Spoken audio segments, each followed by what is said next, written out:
We're taking calls at 617-830-4750. I have time for one more call. It has been quite a day here, quite a day. We'll take a call from the 210 area code. Caller in 210, what's your name and where are you calling from? Is that San Antonio? Yeah, that's San Antonio. I'm John. Cool. What's on your mind? Yes. I have a question. What do you think about a progressive or libertarian alliance, and what could we do to spark, intellectual debate and find the common ground over policy substance?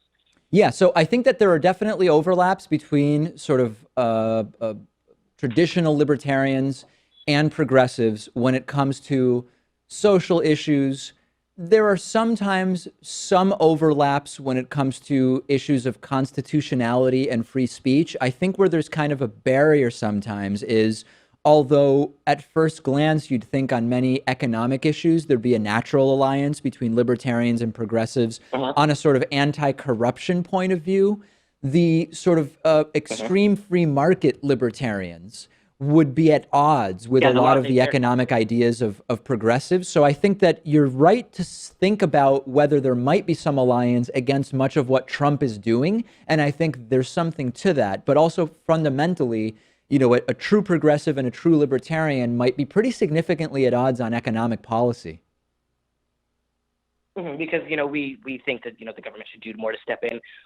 I of course don't believe in the market controlling everything, laissez-faire capitalism. That's just not what I believe in. Right. Yes, absolutely. So I think that there's a lot of interesting, that's an interesting idea.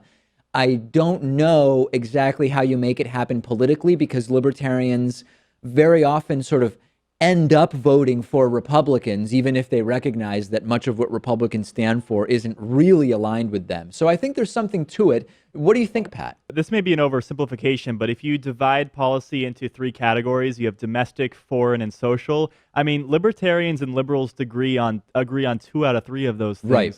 So I wouldn't be surprised. I would imagine libertarians have more in common with liberals than conservatives and ought to vote Democrat. I think I agree with that. They don't do it. And I think there's typically especially because many people get to being libertarian from being Republicans and then saying, I don't agree with Republicans on the social. So I think becoming a libertarian makes sense. And that may be part of why you don't see that many libertarians voting for Democrats.